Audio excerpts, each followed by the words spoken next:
slide. Are we live now? Yes. Okay, good afternoon, councillors, members of the staff. Welcome to the Capital Projects and Tenders Committee meeting. Welcome to you, Councillor Hartshaw from the Deep South. Can you hear us, Ian? Yes. Thank you. We've a number of, two apologies from Councillor Hart and also from Francois Tuahoi. Nothing from Paul Madrid, I don't think. Anyone heard from Paul Madrid? Would someone like to move, in that case, that the apologies from Councillors Hart and Francois Tuahoi be accepted? Well, I'll move that. With someone second, please. Councillor Davison. Thank you. The declarations of interest form is on the table here and will be circulated, and it's on Teams, so please note certain that you complete that if you need to. Any urgent matters you need to deal with? Thank you. Minutes of the last meeting. The last meeting of this committee was held on the 15th of September. Those have been circulated in Teams and by email. Anyone have any issues with the minutes? If not, I shall move that the minutes of the Capital Projects and Tenders Committee meeting held on 15th September 2020 be confirmed as a true and correct record of that meeting, seconded by His Worship Mayor. Thank you. Takes us to item 5 on the agenda, which is the action list. We'll keep it second. Thanks, Simon. You just need to read that statement. Oh, okay. So what do you want? So you just need to approve the Does that require a resolution? Yes. resolution, just a concept. So It's just a statement. okay. I approve that my digital signature be added to the confirmed Capital Projects and Tenders Committee meeting minutes 15th of September 2020. Thank you. So the action list, we only have one action on the action list, and this is taking quite a challenge to herd the former trustees of the Westland Wilderness Trust into the same place at the same time to make a resolution to dissolve the trust. We have a scheduled meeting for the 3rd of December, currently in everyone's diaries to make that Nothing not be done by Zoom, or does it have to be in person? be in person based on the terms of reference of it. Right. Yeah. Unfortunately. Yeah. So we'll get there. It's just a process to follow and get through. That's all the actions that are on the actions. Could someone move that the action list be received? Councillor Davidson, and second His Worship Mayor. Aye. Thank you, Ian. Presentations. Delivery plan, 3 Waters reform presentation. What do you think? The minutes could record that Paul Madrid joined the meeting at 3:04. Paul. Apologies for that. Afternoon, councillors, Worship. Today I'll just be presenting on the 3 Water reform delivery plan.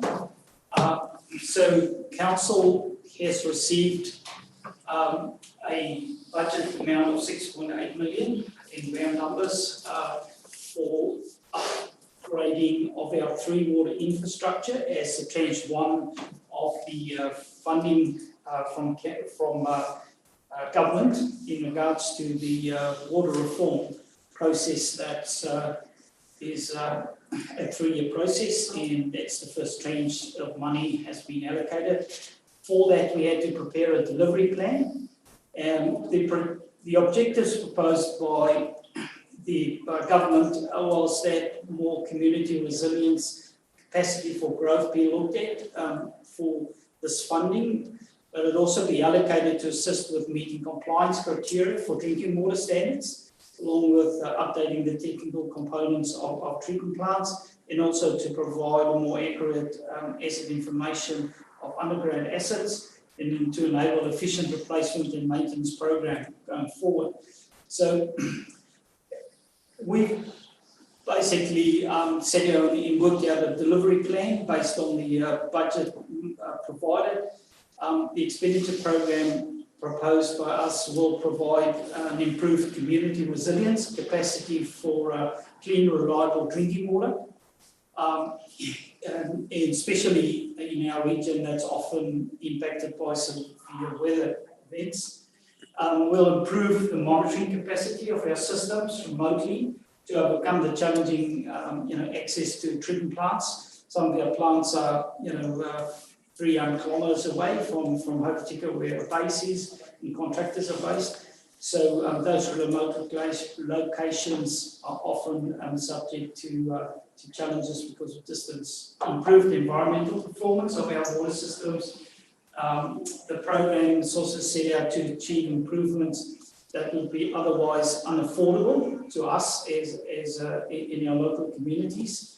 And that in particular is to replace aging infrastructure and new infrastructure is required.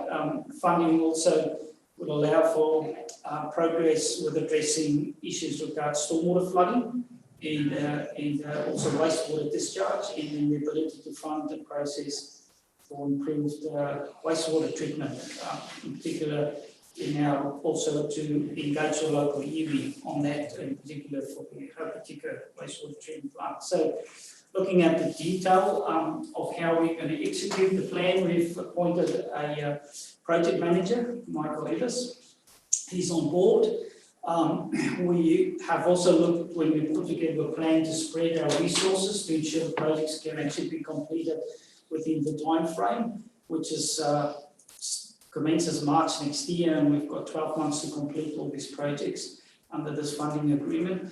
So we looked at both construction consultants engagement and then also specialised equipment supply.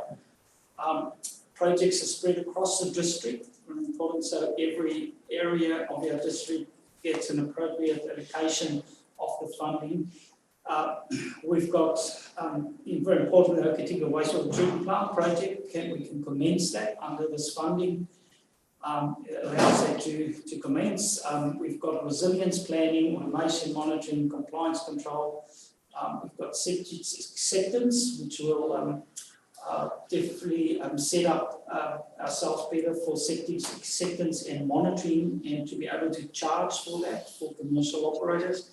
And then discharge and inflow and infiltration investigation of our, especially our sewer systems. So in other words, stormwater ingress into our sewer systems, have a look at that. So the delivery plan looks like this. So it's basically divvied up between water, wastewater, stormwater, and it's how the numbers flow out to the 6.8 million in total, so high level.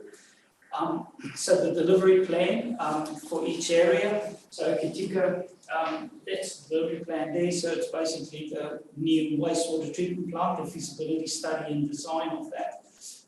Fitzherbert Street pump station upgrade. We've got the Blue Spur, a new reservoir for Blue Spur, and other pipe configuration that we're investing in. Also some telemetry for Blue Spur, and then we look at further at Hokitika to look at the investigation, as I said, for infiltration investigation in our wastewater system, and also we're going to look at stormwater CCTV to better understand the condition of our assets in the ground. All right, so Ross and Hairy Harry, it's a plan for those two areas. So mainly focused on a water treatment plant for Ross improvements, and Harry likewise, plus Harry gets a new reservoir. Then for Aroa, French Joseph, again for Aroa that focuses on the water treatment plant, a generator, a new bore for Whararoa. Then we've got French Joseph, generators again for resilience. We look at water main replacements for French Joseph. We also look at new reservoirs there, and then the wastewater CCTV in particular, also further infiltration investigation. CCTV work for stormwater as well. Then we look at Fox, water main replacements, again, power to the wastewater treatment ponds. We look at security cameras, look at a new septic receiving area for wastewater treatment area. We look at water main replacement in more CCTV for the wastewater pipes. Right, delivery plan for Haast. Again, large focus on the water treatment plant, same as generators in logging, monitoring equipment, and then go through, look at the wastewater treatment plant, again, aerators, telemetry. We look at water main replacements and so forth, CCTV work to understand the condition of the assets better, the assets in the ground. All right, so roughly that's our cash flow profile for the 6.8 million. So we'll receive an initial 50% of the capital funding, and then that will then be spread across the project timeframes up to March 2022. And that's now, that cash flow has been agreed and currently with CIP for finalisation. So any questions? Michael Eunice you referred to. Yeah. Who is he? What's his background? Right, so Michael's been appointed specifically for Three Water project. So this work is outside of business as usual. Yep. So Michael has been a water and as a chemical engineer actually qualified, but has been doing water and pipeline construction work for a long period of time, been based here on the coast. Has been doing extensive projects for Western Milk, and we've been fortunate to Mike's just completed some project work for Western Milk, and he's been available for us. So we're fortunate. So he's already living on the coast here in Hokitika, and so Mike comes also highly recommended for particularly his project management skills. So is he full-time? He's in a full-time position, correct, but on a fixed contract For the duration of the Three Water funding project. Yeah. The figures in the project list, which is a pretty daunting list, I've got to say. Yeah. There's a lot of work to be done there. Yes. How confident are you that they are robust and that the work can be completed for those sort of things? Right, so most of that work has already been priced out and scoped out. So in particular, for instance, you've seen sort of a common theme throughout the project list was generator installation. So we've already been out to, as example, to Caterpillar. They've priced up all those generators for us, and they'll supply them, they can supply them. Telemetry is all with a specific company, Hydrotech, so they already have done installations for us, and they'll continue to roll that out. So again, we've got references to those installations that's already been completed as business as usual, and further expand that to our especially our areas further down south. Reservoirs are specifically again specialised supply, and we've been contacted with suppliers that can supply. Hence the plan, as I said, it's not heavily focused on just construction work. There's also modelling to be done by consultants, and there is also, as I said, the special supplies, which doesn't take away our contractors' ability to try and spread. So we've really worked with a lot of contractors to ensure that parcel of work is actually manageable. Just through the chair, is there any penalty for if the project is not completed by March 22? Correct. Yeah. Well, not. There is leniency from PGF to allow for extension of time due to weather impact and due to other circumstances that might be, delay in supplies and so forth. I think post-COVID, that remains a concern for supply line, especially for imports. but we've had confirmation from all our suppliers that they can actually meet these, that the obligation regards to supply. Just through the chair, so when we go, if you go back a few slides, Louis, to the very start, our philosophy when we put this list of projects together was to look to spread it across the district, to share the volume. A lot of other councils have got one project and that's all they focused on. We've decided to try and spread the financial outcomes across the whole district to support relevant communities. That's why we've got almost touch points to almost every community that we have. And the real focus that we've struggled with in the past is resilience, making sure that we don't have to run around chasing our plants in a crisis situation.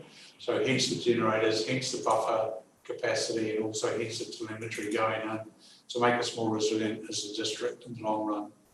Sector's acceptance has been a major issue for us for quite some time. So when we have people putting a waste into our ponds, we can actually measure it and monitor it and actually charge for it accurately rather than them relying on them to be honest to us. The other big work is, and this is sort of work that I suppose has been challenging. It may seem like dead money, but it's actually not. If we talk about IEI or inflow infiltration, particularly in Hokitika, we potentially, once we find where the poor connections are or the illegal connections are, can potentially release about 40% capacity on our ponds. There's so much infiltration, particularly on stormwater when it rains, ending up in our ponds. Finding those points and obviously removing them. So there's quite a bit of work in that space, and that's going to be very good. That will also help us do the future modelling around stormwater as well. So it's been a massive improved infrastructure as well. A lot of these are little projects, but they all add up to be quite a significant improvement. It's the way we offer service. And these are some of these projects, whilst we're in our long-term plan, sometimes really hard to fund through a rate base. So this is going to be bringing those projects forward and making it really, once we've got through these 12 months worth of work, we're going to be in a really strong position. I can add that all these projects in this list have been in the long-term plan, and they go as far as to 2025. So real opportunity for us to pull those forward and get that, especially the resilience part of these projects, get that done under this funding. Chair, do you just want to talk with, particularly with the iwi in terms of the work that Stantec will be engaging in? Yeah, yes. For their Hokitika ponds? So they will soon convene as soon as we get the final the information through from Wellington on the funding, which has already been signed off and draft.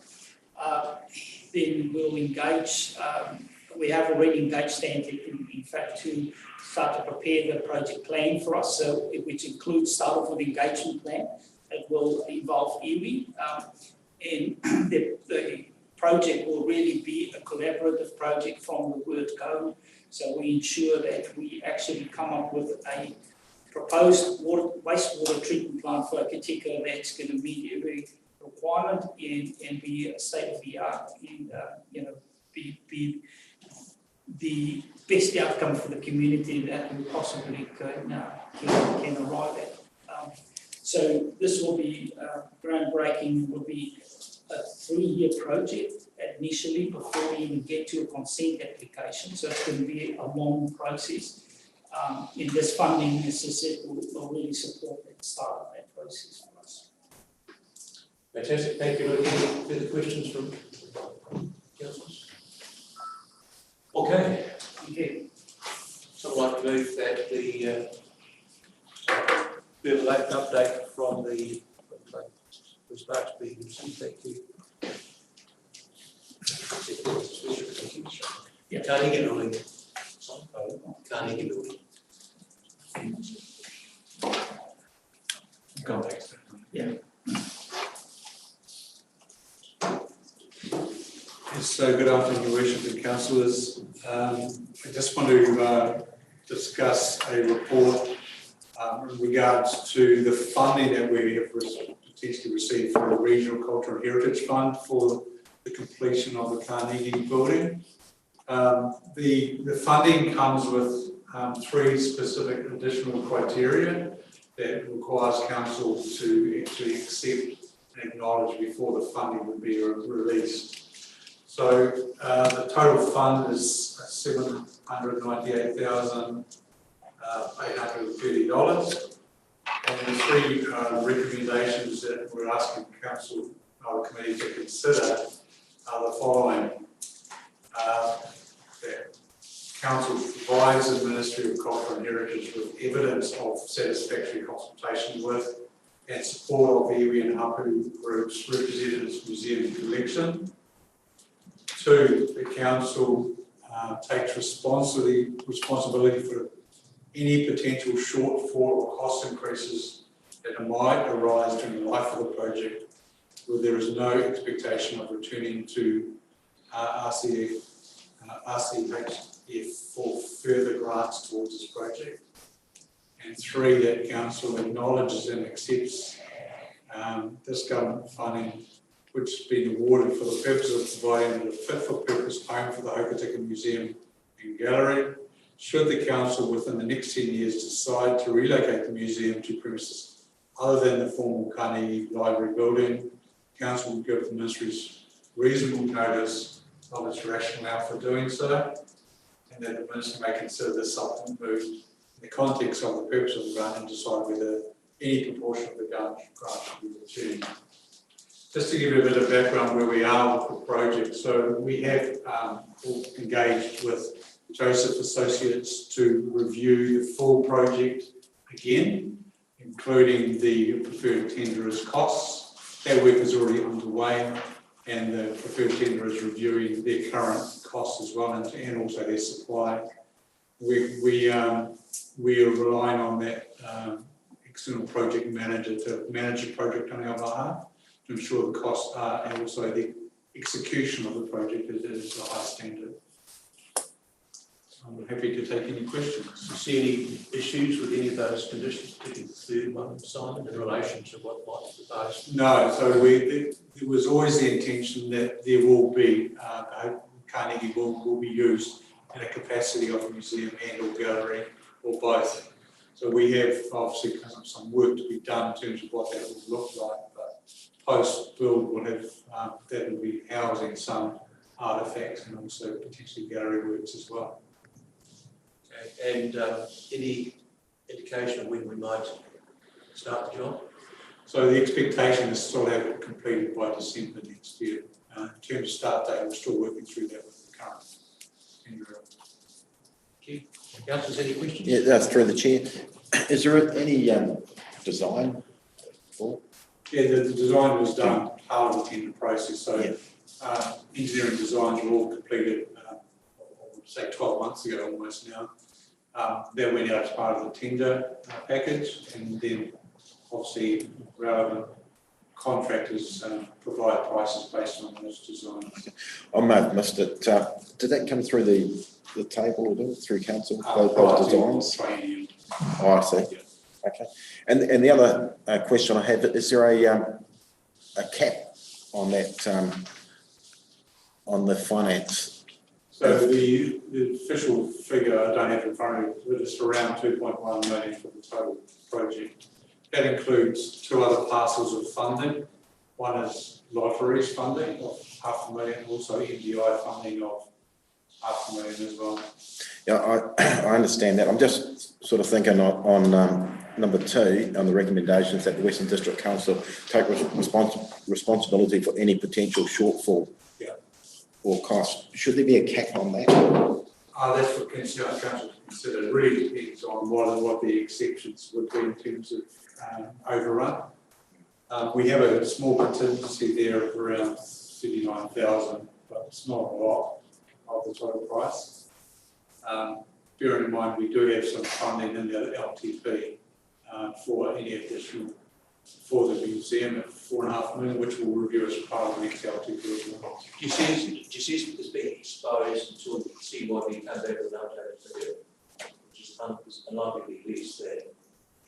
We're confident that our project managers work with the current tender before. Also done a lot of work with upgrades, heritage upgrades in Christchurch. So they're fully aware of how the cost can be managed. No, nothing further. Councillor Councillor Hunter? Yes, just through the chair. Just as you said, Simon, you've done quite a few upgrades in the historic stuff in Christchurch. Just as a comparison, has he had many overruns, or is it compared to these times? Based on the experience they've had, they've actually managed to reduce costs of contractors working on projects. So they are very good at project management and cost management, particularly when it comes down to non-physical assets around labour, etc. So they'll be visiting the site regularly and monitoring and having one-on-one meetings with the various projectors or contractors. Sorry. Mm-hmm. And obviously we'll have our own staff keeping an eye on things as well.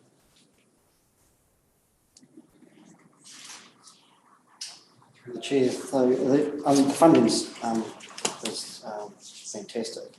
I was actually a little bit pessimistic, to be honest, that we've got anything. But so it's very good. But the tag from the ministry is possibly a little tough. In particular, what I struggle with is the fact that it's very much aligned to having the museum in the Carnegie building, which means with Paki Waitara across the road, we're going to have a split museum basically on two sites, which is not ideal. Yes. How that's going to pan out is going to be interesting. I thought at the last meeting we talked about possibly forming some community working party to look at what we were going to do with the. Yes, that's correct. So Tiara is going to take a lead on work. First of all, we would like to workshop council in terms of what they see in terms of the cultural heritage, outcomes. So we'd like to do that piece of work first, and then from that we'll take a structured approach to how we see the overarching governance of, I suppose, cultural heritage for the district. Yeah, okay. Because it does look like putting us in a bit of a straitjacket in regards to the museum facilities that are around at the Carnegie building. Yeah. In my eyes, it still plays a significant role as showcasing some significant artefacts that we hold, and also as a gallery option for bringing artefacts and showcasing on road exhibitions as well, that we can attract to the reader through here. So it will be brought up to the standard where it can showcase those exhibitions. At the moment, it wouldn't comply to an exhibition standard. We were wanting to showcase anything. But with the new upgrades, it will be able to do that. And so that, my understanding is that was the condition of the previous funding, the lotteries funding, was it? That's correct. Yeah, it needs to be at the right standard for that $500,000. That's why we had to continue seeking further funding, because of obviously that additional cost of putting lighting and HVAC system is where the extra cost comes into the build. Yes. Just hope it doesn't get too tricky when we go negotiating with the ministry and say, well, we do have plans for a museum in another building. It's not the building across the way is not a total museum. It's purely showcasing some artefacts. Sort of exhibition space. That's right. So we still see that obviously the Carnegie Building still plays a significant role in that space.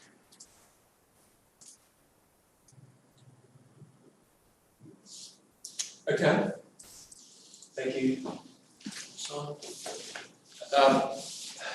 You'll see here in the run sheet, there's a resolution there. And so I shall move that the committee receives Chief Executive's report on the Regional Cultural and Heritage Fund grant, and secondly, that the 3 conditions which are set out in the agenda be agreed to. Council agrees to the 3 conditions set out in the agenda. Is that what we need to do? Someone wanted to second that motion? Solution there. Thank you. All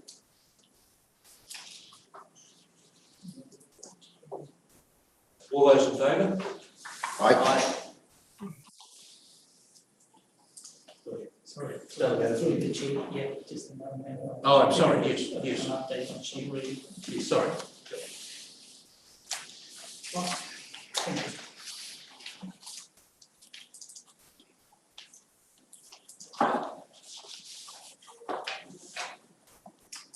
Thank you. So this is just a very quick update on our shovel reading projects, again, which is forms part of the funding from PGF. In those projects that are key to this, I'll just run through the progress on those. So firstly, I'll just touch on all our town hall upgrades. So those are that's just a very good table, a very quick table summary of the values to the work as being allocated to the community halls in rural memorial renovations. So we've got a project manager again committed to this project, and we have already commenced the works for all of those. So we've got Samuel Lloyd has been appointed as the project manager. Contracts have been in process, been finalised with selected contractors across the range of projects. So some of the progress further than others. Mainly the focus at the moment is pile design. So most of these buildings are being repiled. And some of those require building consent. So that is the main focus of work at present for across most of these halls. All communities will be visited by the project team to confirm scope of works as we develop those, firm up the quotes in the works to commence. And as I said, work have already commenced back in October. Just to run through in the list of projects there, the Haast Community Hall is probably the last one off the cuff. And we're currently preparing for the Haast Community project. We'll engage local contractors for that because of the remote location of that in conjunction with the Akuru Community Hall as well. The Kumara Hall has been further progress than most of these projects. So for the Kumara Hall, we've got all the insulation done, all the electrical rewirings done, and they've already got plans now drafted up for new toilets and facilities there, and showers. So work's progressing really well on Kumara.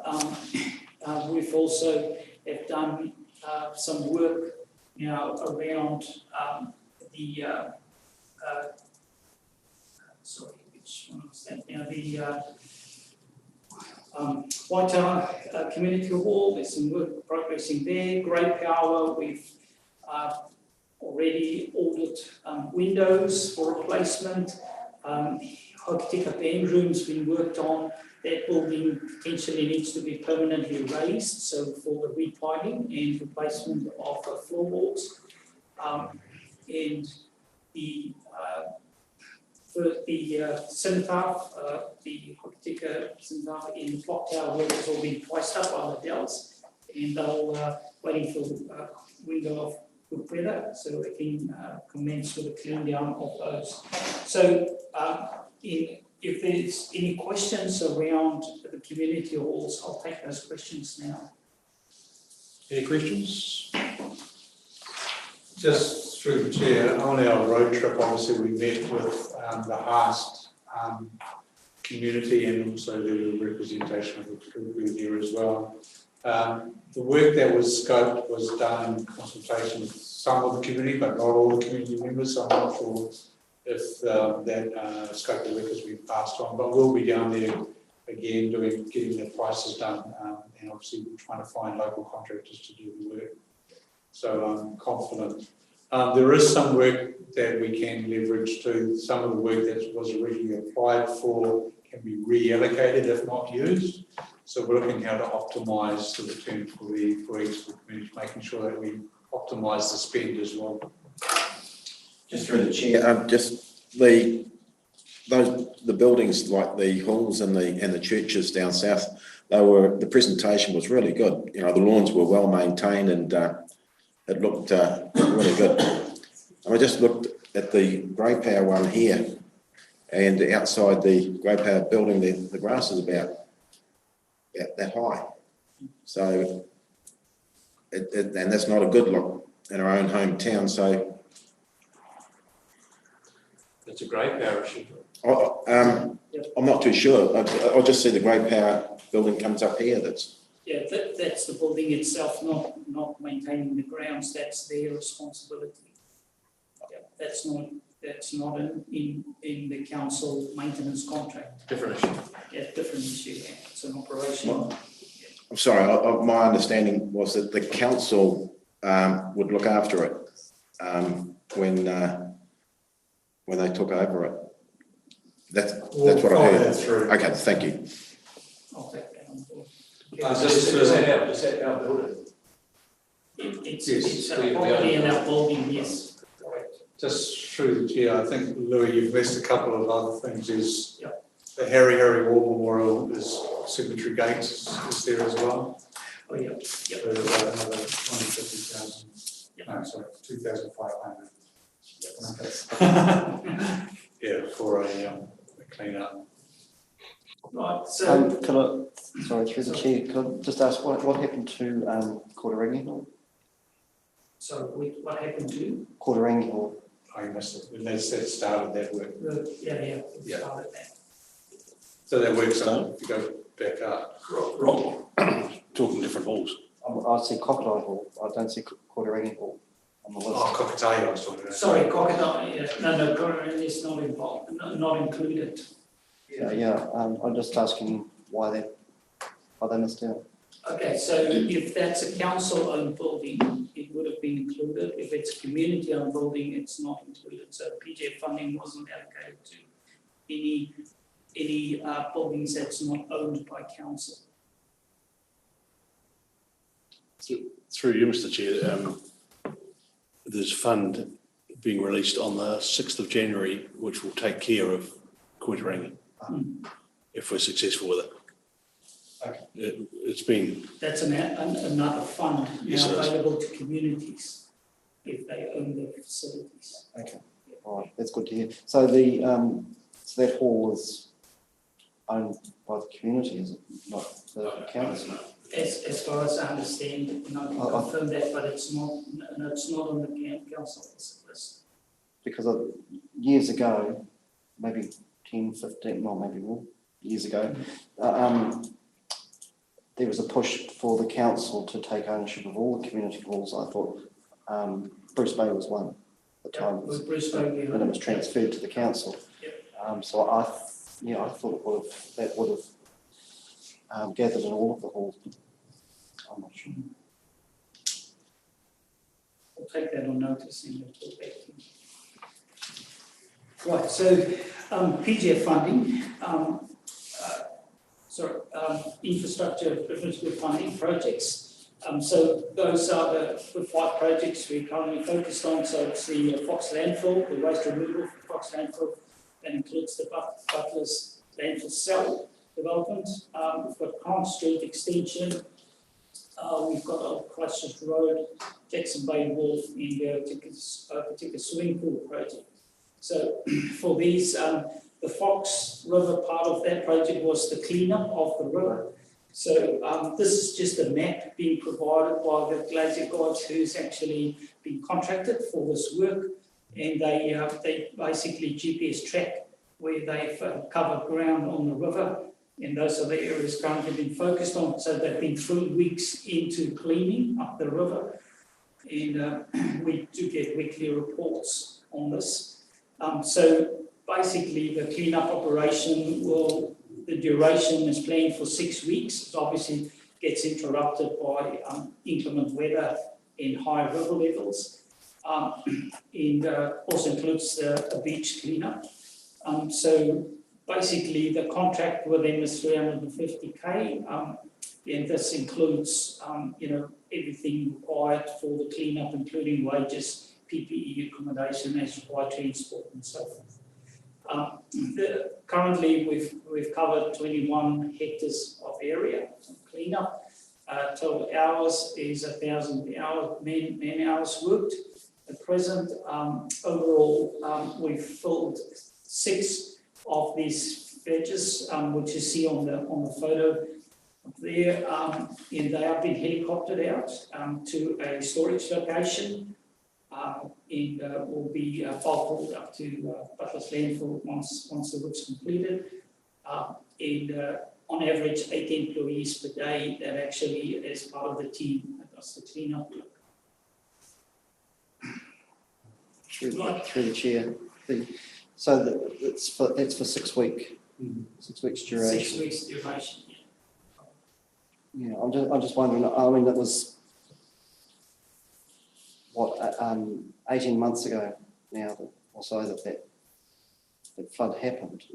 I imagine that a fair bit of the rubbish that's left in the riverbed will be buried. Correct. And so it won't be exposed until there's the next flood that scours it out. Correct. But if you're doing just doing the river scan now, you're going to how do we cover the rest of it?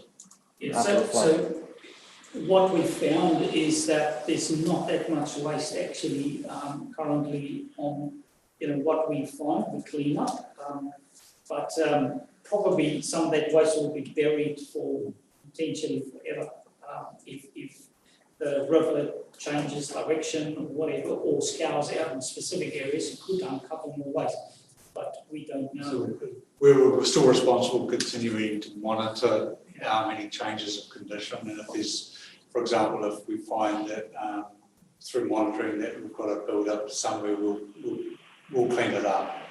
This is a targeted short-term operation, so we'll continue to monitor as the years go by to make sure that anything that washes up on the beach or anything that exposes itself through another flood will be done at a future stage. Right, but there won't be any money left for that. That's a problem. So not under this funding allocation. So when we made our application, we put a significant value on another blitz, a short-term blitz. This is that funding towards that. So the Fox landfill, so this is the project to remove the waste. So on the photo there, you can see the rock wall which protects the current Fox landfill. The work, the extraction and reinstatement plans have now been completed to be included in the tender. The tender documents have been worked on this week for finalisation. We also continue to work on the consent submission to Regional Council. It will probably be submitted by end of this week. Procurement process is underway for the tender work, and the tender process pretty much will be a select tender group of 9 contractors that's been identified, and that includes both transport companies as well as civil contractors with that we know have the capability, the equipment to do this work safely. This is a highly reputational project for council, and we will ensure that we have the appropriate contractors attend this work. The tender closes on the 7th of December, and that will come to the December council meeting potentially for approval. So the contract works, we believe will commence early in January.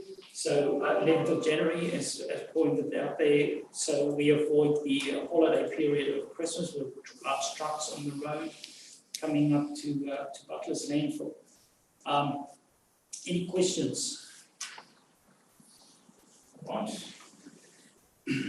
Next project is the Butler's landfill cell construction, and forms part of this project. So the construction of the new 1 hectare lined landfill cell has commenced. Santec has been compiling the documents for the earthworks tender at the moment.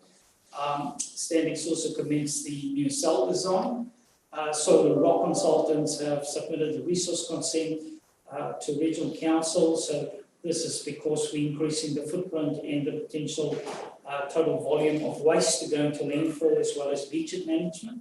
So those items will have to be covered off by a resource consent. So that project is progressing well. We preempt to be starting the construction of the Butler's landfill cell probably later part of later part of second quarter next year. Just, yeah, through the chair. Yes, Councillor. Yeah, I just may have a conflict of interest here. Is this all right for me to be in this subject, on the subject, or? There's no decision to be made through the chair, so purely information only. So Grant Street, seal extension and footpath work for. Sorry, Lou. I just want to ask about the Butlers. How many truckloads are we talking? It's roughly 120 truckloads waste come up to landfill. And that will run over a period of about 8-9 weeks. Right. So it will be busy. I should get myself a truck. I can sell you one. Right. Thank you. Any more questions? Good. Grant Street extension. So 1.2 million for the Grant Street extension, footpath in additional parking down Grant Street in front of the hot pools area. This is a direct award contract to GIP Construction. Standec is currently completing the design documents for inclusion in the contract. Once it's done, the contract will be signed, which is going to be before the 22nd of November. And the start date for works is at this stage targeted for 27th of November, and completion of works next year, October.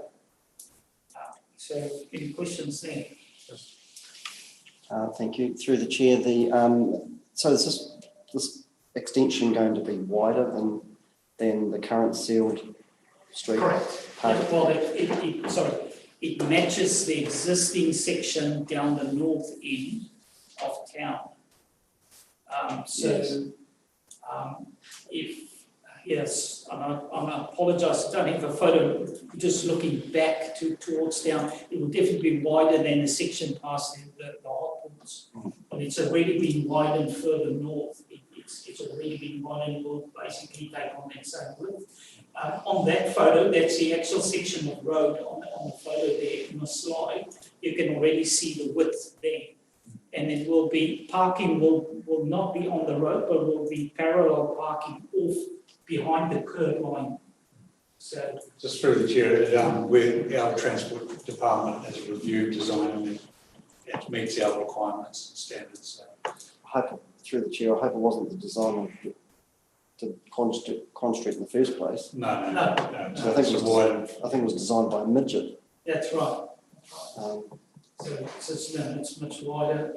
It's an 8 metre corridor. So, yeah. Is there anything that can be done to widen the street where the footpath is so close to the carriageway? Yeah, so correct. So that's part of this project. So the 300k is to around the hot pools area that we are basically doing need-to parking. So it goes beyond the curb line. We put in parallel parking there and then move the footpath behind that. Yeah. So, Yeah, that's very good. and that is to open up that area and not having cars parked against the curb, but take them back behind the curb line. Yes, that's great. It's a terrible design. Okay, thanks, sir. Thank you. And then Old Christchurch Road, it's an extension, so we'll enter into a tender approval process under confidential after this meeting. So the tenders have been received, it's within the budget allocation. The tender process and recommendations is coming to this subcommittee after this meeting, and subject to approval, site mobilisation will commence on the 27th of November and completion of works in July next year.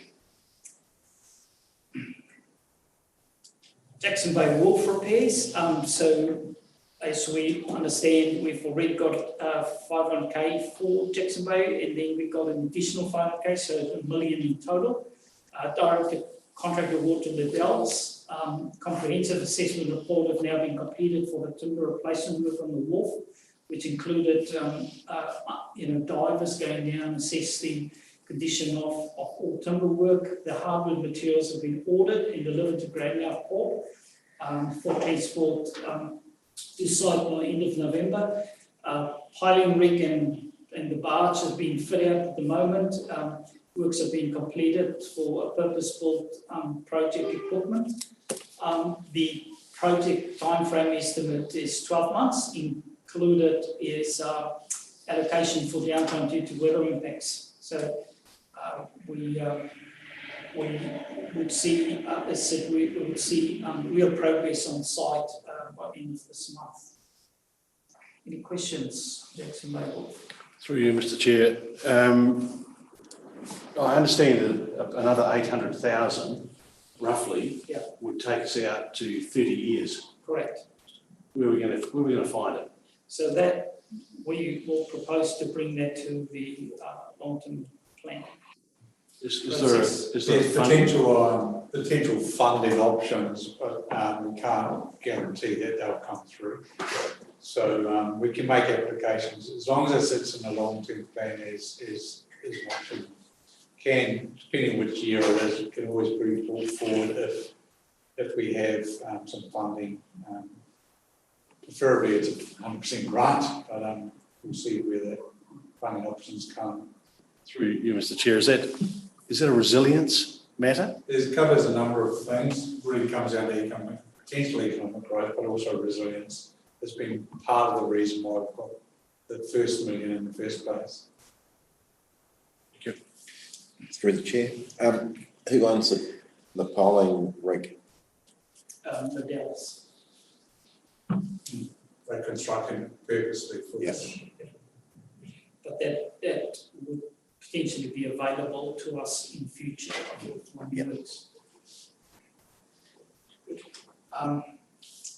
Right, so then August swimming pool, the swimming pool renovation project. So up there is just some artist impressions of what the concept design looked like at present. So the concept design is currently being worked up into a more detailed design. We'll also be engaging project managers for this project. Further detailed work is continuing, planning, staging the development, and also looking at budget requirements, and QS is assisting with the cost process at the moment, so ensure we stay within budget. Mechanical engineering design works also proceeding for ventilation, and then we do have a subject matter expert in regards to the actual lining of the swimming pool and also the filtration system. So that work's actually completed. So this project's really making good progress, and our confidence levels are reasonably high at this stage that we are within budget for the project. Any questions? Estimated starting date? Estimated starting date probably at the winter break of the swimming pool, when the swimming pool closes for the winter break. That's earmarked for them. That's for the significant work. So Significant, we yes. still have to complete some work side of Christmas.